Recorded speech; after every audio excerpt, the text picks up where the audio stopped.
Okapi métissage. Bienvenue à vous qui venez à peine de nous prendre en cours de diffusion. Fidèle Ayou Loumeya est l'invité de votre magazine. Avec lui, nous parlons du Centre universitaire de missiologie. Vous savez, il y a une délégation qui est venue des États-Unis d'Amérique pour animer une formation ici à Kinshasa sur la justice réparatrice, restauratrice, mécanisme africain, processus, principe, théorie et application. Fidèle Ayou Loumeya, pour ceux qui ne le savent pas, il est professeur, chercheur, analyste et auteur, mais c'est aussi un artiste, un écrivain, un Congolais qui a vécu longtemps aux États-Unis d'Amérique, qui a longuement travaillé au pays, et il est présentement à Kinshasa. Fidèle, bonjour. Bonjour Jeannot, ça va? Oui, ça va. Alors, parlons un peu de cette mission, de cette délégation qui est venue des États-Unis pour travailler avec les Congolais, du moins l'équipe qui est à Kinshasa par rapport à ces projets sur la justice réparatrice, restauratrice, mécanisme africain, processus, principe, théorie et application. Ça s'est passé comment et quelles sont les résolutions qui sont sorties de cette formation? Nous sommes en train de répondre à des questions africaines avec des réponses africaines, ou des questions congolaises, des défis congolais avec des réponses congolaises. Comme chercheurs, nous nous sommes établis en train de voir comment est-ce que nous pouvons, sur les questions de la justice, comment nous pouvons trouver des réponses dans nos traditions. Alors moi, j'étais en charge de faire des recherches au niveau du Congo pour trouver des réponses congolaises à des questions de la justice au Congo. Ainsi, on s'est rencontrés pour une restitution. Donc, c'est un petit groupe qui travaille là-dessus. Nous étions à 8 et puis d'autres personnes nous suivaient sur Zoom. Donc, voilà un peu On va dire c'était en présentiel et en virtuel. Présentiel et virtuel, ouais. Donc, c'était ces deux formats. Alors, qu'est-ce qu'on peut attendre de ce travail? Quelles sont les actions, les action points, pour parler comme des Américains, qui sont envisagés? Nous avons maintenant la grande tâche, c'est de nous battre pour faire accepter la justice restaurative ou bien réparatrice au niveau du système judiciaire congolais. Parce que maintenant, vous écoutez, de plus en plus, les gens sont en train de parler de la justice transitionnelle. Mais si vous leur posez la question de traduire la justice transitionnelle dans leur langue maternelle, il n'y en a pas. Oh, la justice réparatrice, c'est les Kinzonzi. Okay. C'est les Kinzonzi. Au Burundi, c'est les Abasingatai. Au Rwanda, c'est les Gachacha. Et puis, à l'est du Congo, c'est les Baraza. Les Baraza. Donc, transitionnel n'est pas... On veut épouser cela parce que celui qui est venu avec l'idée, surtout les Suisses, sont venus avec l'argent. Maintenant, tout le monde embrasse l'histoire des transitionnels, mais on ne sait pas comment les appliquer. Je les suis à la télévision. Or, ça, c'est... Nous avons, comme toujours, cette mauvaise habitude de rejeter ce que nous avons pour embrasser ce que nous ne savons même pas, ça a commencé, ou les tenants et les aboutissants de la justice transitionnelle. Et tout le monde qui écoute la justice transitionnelle a peur. Déjà, avec les questions de justice, quand vous commencez à effrayer les gens, il y a une réjection qui se passe. Vous écoutez les Rwandais dire non, nous ne voulons pas toutes ces histoires. Or, ils doivent être impliqués. Et moi, je me dis, n'allons pas nous compliquer, parce que la première justice qu'on nous a amenée ici, où on arrête les gens et les met dans des prisons, pose déjà des problèmes. N'allons pas créer encore des justices transitionnelles. Rentrons vers les Kinzonzi. Chez moi, dans ma tradition, c'est ce que j'ai exposé, ça s'appelle Yedu Yedu. C'est entre nous, nous comprenons. Donc, c'est ce que nous sommes en train de faire. Maintenant, il faut vulgariser ces notions-là qui existent déjà. Alors, comment comptez-vous vulgariser justement ces notions? Bon, la première, c'est avec vous, comme nous sommes en train de faire cette interview. Je venais d'écrire, l'agence congolaise de presse a fait écho de ma présentation. Et puis, Ouragan FM en a fait aussi la synthèse. Donc nous sommes à cette phase-là, mais nous nous préparons aussi à rencontrer la ministre de Justice pour en parler et puis voir certaines autres personnalités au niveau du Parlement, la commission PAJ et puis la commission Justice et EP, de l'SCC, tous ces mondes-là, pour éveiller leur conscience de dire, écoutez, n'allons pas vers une justice transitionnelle. Ça n'a pas de sens dans nos langues. Parce que si nous ne pouvons pas traduire quelque chose dans nos langues, on est foutus. Tu vois?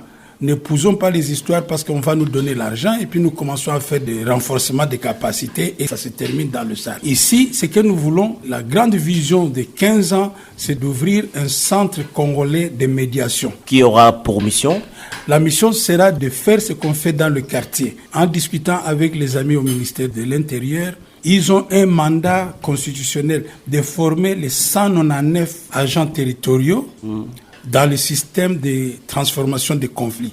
Mais ils n'ont pas le contenu. Donc nous voulons à ce que dans le centre congolais de médiation, les gens soient formés en transformation des conflits et soient formés en traumatisme et soient formés dans la justice restaurative. Comme ça, quand il y a un problème qu'on les amène, ils ne vous prennent pas pour vous amener au cachot. Mais ils s'assoient comme sous l'arbre à palabre où les gens... Mais les dégâts commis, comment vous comptez compenser cela? Les dégâts commis doivent être définis par la victime. C'est ça la différence entre la justice transitionnelle et la justice réparatrice. C'est la victime qui exprime ses besoins. Et c'est une réhumanisation de la victime.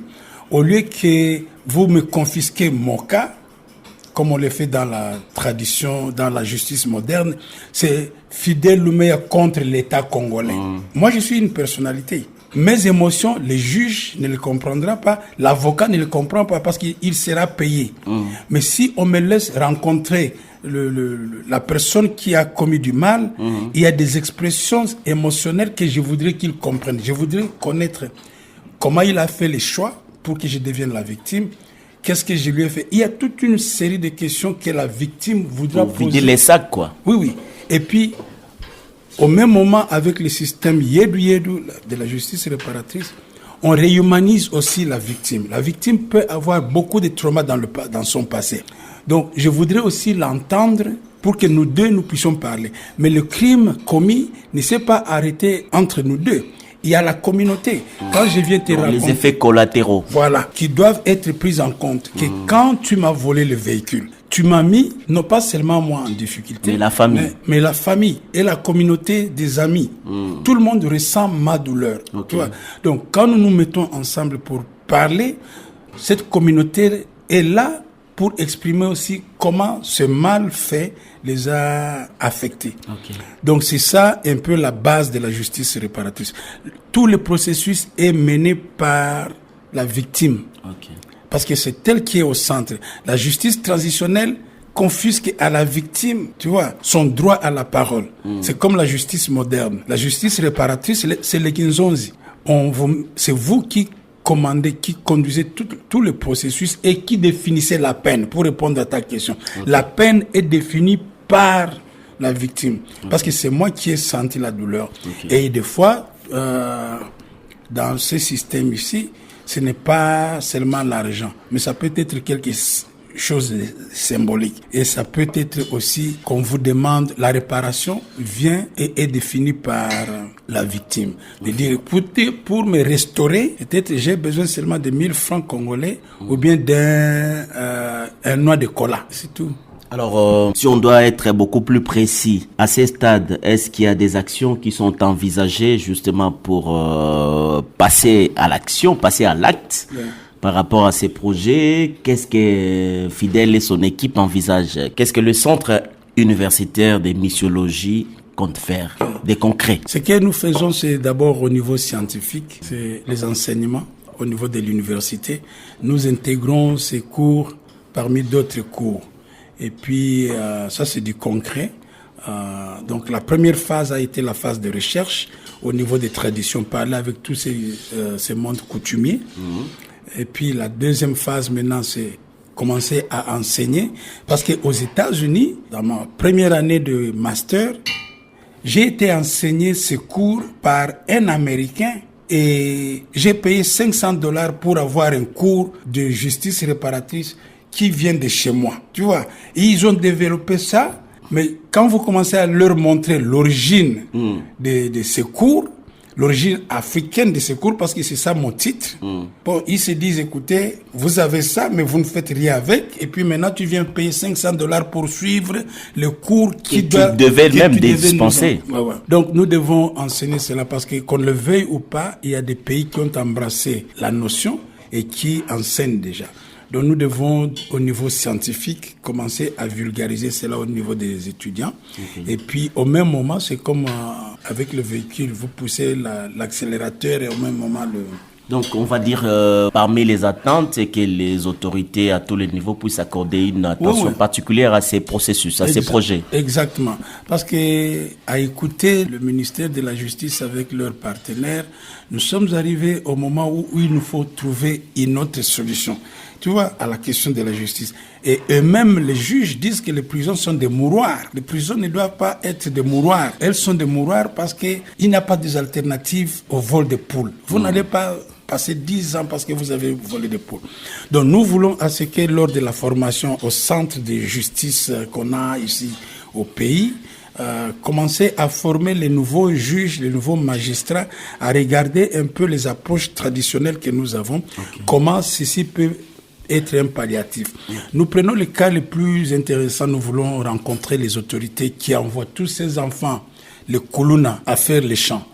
Est-ce que la justice réparatrice ne peut pas aider? Parce qu'après, ils partent en laissant derrière la victime du cell phone qu'il a confisqué. Bon, aller faire les champs, c'est bien, mais la culpabilité va rester toujours. Et puis, la victime crie toujours. Sa voix doit être entendue.